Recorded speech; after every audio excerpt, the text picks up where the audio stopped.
I'm delighted to say Douglas Murray joins me now to discuss his new paperback edition of that book with, wonderfully, an updated afterword, given how much has happened since that book was first published in September last year. Good morning to you, Douglas.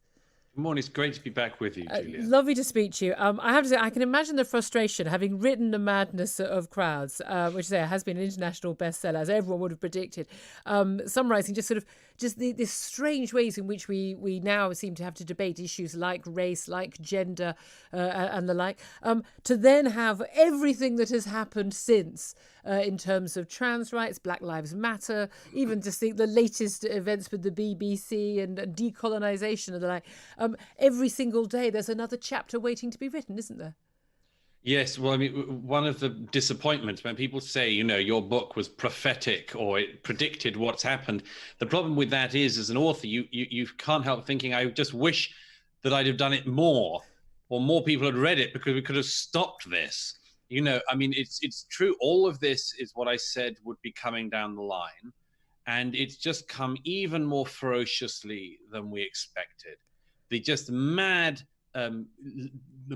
emphasis on identity issues as being the main things in our lives and in our time that now are dictating the news. They're dictating in America, certainly now, not just elections, but civil order in cities across the US.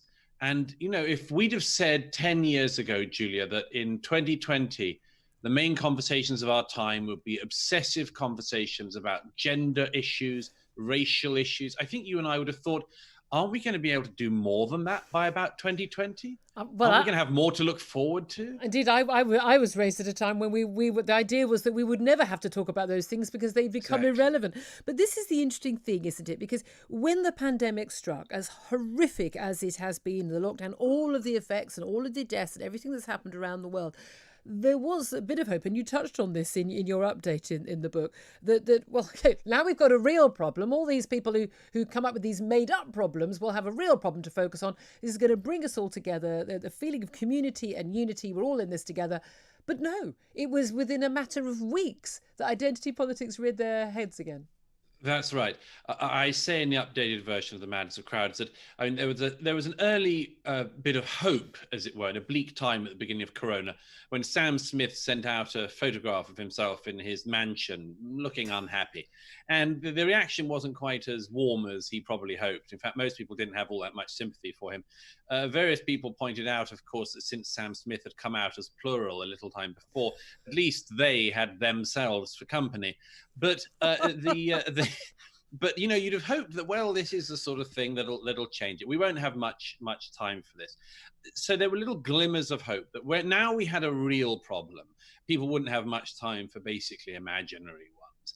And then something quite different happened after the horrible killing of George Floyd in America.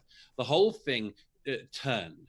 And I say that what happens at times like this is, as well as the coronavirus showing what bits of societal trust we still had, it also revealed our own societal underlying morbidities. And what it did was it exposed the fact that there were certain things that our society seemed now to view as being even more important than public health.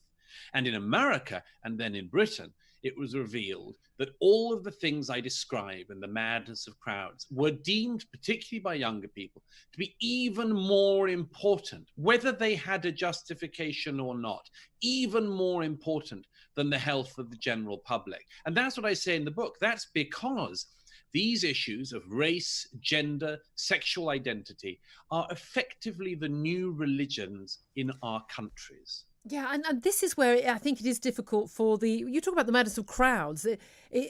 For most people, the majority of people in this country, poll after poll shows this is not their obsession. And yet this is the obsession in our media, certainly the obsession in our social media. And when people make statements, as people like J.K. Rowling do, about simple things, like when a company or an organisation refers to people who menstruate, they say, oh, I think we used to have a word for those people. I think we call them women. That now is regarded as transphobia. There was an attempt to cancel J.K. Rowling as a result of making this statement. That there are enough people in this very small minority to wield an awful lot of power, and more That's and right. more people are being cowed by it. I've seen many interviews with you where you've talked about how the cancel culture doesn't affect you because you are, you're an author, you're effectively self-employed. You don't have to worry about an employer saying, "Oh no, Douglas, you've gone too far this time." But Right. how much do you think that is affecting ordinary people listening to the show right now, day to day? Oh, it's huge. I mean, I've heard from so many people since The Madness of Crowds first came out in hardback last year. So many people. I mean, from people who've lost their jobs to people who, parents of children who've been told lies about gender identity at their schools and have come home terrified, for instance. So many stories of this. And of course, most recently, this weaponization of the one ideal within the third chapter of race, this weaponization of race that is now terrifying to everyone. Look what we've just had the discussion about just before I came on, this idiotic idea that the BBC drops songs like Rule Britannia from the Last Night of the Proms. What is this other than this extraordinarily virulent strain of alleged anti-racism, which is actually racism in a new guise, which assails absolutely everything to do with British culture, as in recent months we've seen it try to assail everything to do with American culture. We see ice cream companies like Ben and Jerry's turn from being the producers of horrible, fattening, almost inedible and overpriced products into being companies that appear to just exist to lecture us on so-called anti-racism. And so, of course, the general public, we're cowed by this. Now, I suggest and say to people, let's try to turn this around. We have to identify the fact that on all of these issues, these are minority views. Most people do not think that Britain is a racist hellhole. Most people do not think that we are patriarchal, rape-allowing societies. We don't think this. What we're dealing with is not just critics, but malevolent and dishonest critics. They say things about our society that are not true, just as they say things about sex and gender that are not true. There are not 100 genders. There are 2 sexes and very, very small numbers of people who have conditions in between that. But this does not mean we need to rewrite and rewire our whole understanding of biology any more than the so-called anti-racists have the right to rewrite everything about our history and interpret everything that this country has done in this malevolent light. Are you optimistic or pessimistic about the future? Because it seems to me there is something of a fight back by the sane, silent majority. We saw that over Brexit. We've seen that over lots of issues. That actually, when the taking of the knee, and when Dominic Raab on my show, as Foreign Secretary, asked him about taking the knee, there was outcry over his not knowing when the taking of the knee come from. Yes. But 95% of responses to the millions who viewed that was, good for you. Boris Johnson, poll, 80% of people said no, they wouldn't take the knee, and they supported the Prime Minister not doing it. Do you think that I mean, are you pessimistic or optimistic that the silent majority will win in the end? So the taking the knee is a very good example of this. At an England cricket game the other day, again, it happened. The BBC said, now just before the game commences, of course, both teams are taking the knee, as if this is an incredibly long-established tradition, which we've always done. Now, this is only possible because of a couple of things coming together.